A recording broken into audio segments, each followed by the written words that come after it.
야고보서는 야고보가 행함을 많이 강조했기 때문에 많은 오해를 받은 서신으로 알려져 있습니다. 그런데 야고보와 마찬가지로 바울도 예수님도 행함과 실천을 강조한 것은 마찬가지입니다. 어떤 책이든 글이든 저자의 의도가 있고 독자의 처한 상황이 있습니다. 오늘부터 야고보서의 말씀을 살펴볼 텐데 그중 오늘은 서론을 말씀드리겠습니다.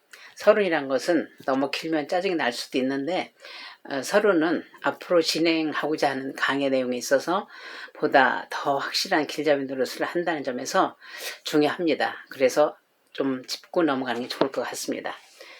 어떤 책을 보더라도 서문을 눈여겨볼 필요가 있습니다. 저자가 어떠한 정황에서 어떠한 의도로 어떠한 독자를 향하여 말을 하고 있는지 그걸 알고 서문을 읽어보면 더 이상 안 읽어도 되는 책도 있고 자신에게 꼭 필요한 책이구나 하는 것도 알 수 있습니다. 성경은 누구나 읽고 구원받아야 할 책이지만 성도라면 더더구나 영혼의 양식으로 날마다 읽어야 합니다. 그런데 요즘 나온 성경책은 대체적으로 각 책마다 저자와 기록 연대, 배경 등 서론격으로 정리해서 나오고 있어서 초신자들도 도움이 많이 될 듯 합니다. 그래서 본문 들어가기 전에 한 번쯤 읽어보고 들어가면 더 이해가 잘 됩니다. 그럼 성경에 나와 있는 것을 토대로 정리해서 서론을 말씀드리겠습니다. 저자는 1장 1절에서 하나님과 주 예수 그리스도의 종 야고보라고 밝히는데 신약에는 야고보가 4명이나 나옵니다. 첫째로 세베대의 아들 사도 야고보인데요. 사도 요한의 형제지요. 이 야고보는 일찍이 헤롯 대왕의 손자인 헤롯 아그리파 1세에 의해 순교당했습니다. 사도 야고보와 그 요한은 예수님이 우레의 아들이라는 뜻을 가진 부하노게의 아들이라고 별명을 지어주셨죠. 그런데 그런 불같은 성질이 주님을 만나고 말씀과 성령의 다스림 받고 변화되어 야고보는 사도 중에서 첫 순교자가 되었고 요한은 사랑의 사도가 되어 오래오래 살면서 요한복음과 요한 1, 2, 3서와 요한계시록을 기록했습니다. 사도행전 12장 1절 2절을 보면 사도 야고보가 순교한 내용이 나옵니다. 그때 헤롯 왕이 손을 들어 교회 중에서 몇 사람을 해하려 하여 요한의 형제 야고보를 칼로 죽이니 라고 했고요.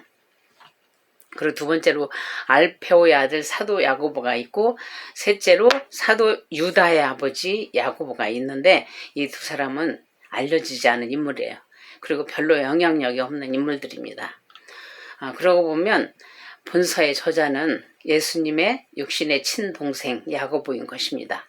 그래서 예수님의 동생인 것이 확실한 걸 전제로 하고 들어갑니다.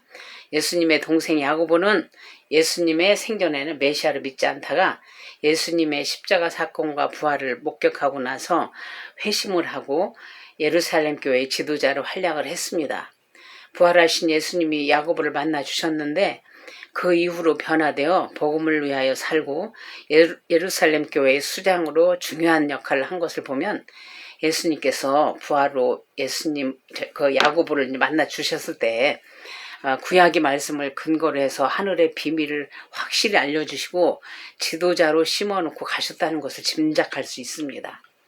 사도행전 15장에 보면 예수님의 동생 야고보는 초대 예루살렘 교회에서 사도적 인물로서 큰 영향력을 끼친 인물이구나 하는 것을 알 수 있는데요. 예루살렘 회의에서 할례 문제로 의견이 분분할 때 야고보가 중요한 최종 결정을 내린 것을 알 수 있습니다. 성경에는 안 나오는데 또 야고보는 의인이라는 말을 들었고 기도를 얼마나 많이 했는지 낙타 무릎이었다고 합니다. 그리고 돌에 맞아 죽었다고도 하고 몽둥이에 맞아 죽었다고도 하는데 어쨌든 순교한 걸로 알려집니다. 야고보서의 저자 야고보는 예수님의 생전에 예수님 메시아를 믿지 않았기 때문에 당연히 사도로 세움을 받은 사도는 아닙니다. 그러나 부활하신 예수님이 특별히 만나주시고 주신 사명을 받아 사도적 직임을 감당했음을 알 수 있습니다. 예수님이 세우신 12제자가 있죠. 예수님은 그 중에 3명의 제자를 따로 수제자로 세우시고 중요한 자리에는 늘 데리고 다니셨는데 그게 베드로, 야고보, 요한이잖아요. 그런데 야고보가 일찍 순교했기 때문에 예수님의 동생 야고보가 그 직임을 잘 감당한 것 같다는 생각이 듭니다. 갈라디아서에 보면 사도 바울은 예수님의 동생 야고보를 사도들과 같은 권위를 가진 인물로 언급한 내용이 나옵니다. 갈라디아 1장 18절에 그 후 3년 만에 내가 게바를 방문하려고 예루살렘에 올라가서 그와 함께 15일을 머무는 동안 주의 형제 야고보 외에 다른 사도들을 보지 못하였노라. 그리고 갈라디아서 2장 9절에는 또 기둥같이 여기는 야고보와 게바와 요한도 내게 주신 은혜를 알므로 나와 바나바에게 친교의 악수를 하였으니 우리는 이방인에게로 그들은 할례자에게로 가게 하려 함이라 라고 나옵니다. 그런데 야고보가 사도적 임무를 감당한 인물이지만 저는 12사도 중에 나오는 그 사도 야고보와 헷갈릴까봐 야고보 사도라고 하진 않겠습니다. 기록 연대는 학자들에 따라 주후 50년경 예루살렘 총회 이전에 기록했다는 전기 연대설이 있고 야고보가 주후 62년경에 순교했는데 순교 직전 60년에서 62년경에 기록했다고 주장하는 후기 연대설이 있습니다. 그리고 기록 목적은 로마 제국 전역에 흩어져 있는 성도들에게 믿음과 행위의 관계성을 가르쳐서 온전한 신앙생활을 하도록 핍박 가운데 실제적인 신앙 지침서로 제공해주기 위해서 기록되었습니다. 핵심 주제는 첫째로 믿음의 인내인데 성도는 이 세상에 사는 동안 2가지 시험을 당하죠. 마귀가 주는 시험이 있고 하나님이 주시는 시험이 있는데 진리를 저버리고 범죄하게 해서 멸망으로 끌고 가려는 사단의 유혹, 그리고 성도 신앙을 연단시키기 위해서 하나님 베푸시는 시련이 있습니다. 두 번째로 사랑의 실천인데 모든 성도는 무조건적 사랑과 예수 그리스도의 대속 공로로 인해 구원받은 믿음의 형제 자매들이죠. 그런데 서로 판단하거나 차별하는 일이 없이 사랑과 겸손으로 서로를 돌봐야 한다라는 것입니다. 그리고 세 번째로는 경계거리인데 성도는 교회 안에서 말을 조심하고 허탄한 자랑이나 상대방에 대한 비방, 분노, 다툼 따위를 경계해야 한다라는 겁니다. 그리고 배경은 스데반 집사의 순교 사건을 계기로 기독교에 대한 유대 교도들의 핍박이 고조되자 예루살렘 교인들은 박해를 피해 팔레스타인 전역은 물론 로마 제국의 각지로 흩어졌습니다. 또 주후 41년에서 54년 사이에 글라우디오 황제 때부터 시작된 기독교 박해 때문에 성도들이 핍박을 당했고 유대교의 그 전통을 탈피하지 못한 채 형식적으로 그 율법을 준수하던 관습에다 이신칭의를 강조하다 보니 실천적 신앙생활을 등한시하는 일들이 많아졌습니다.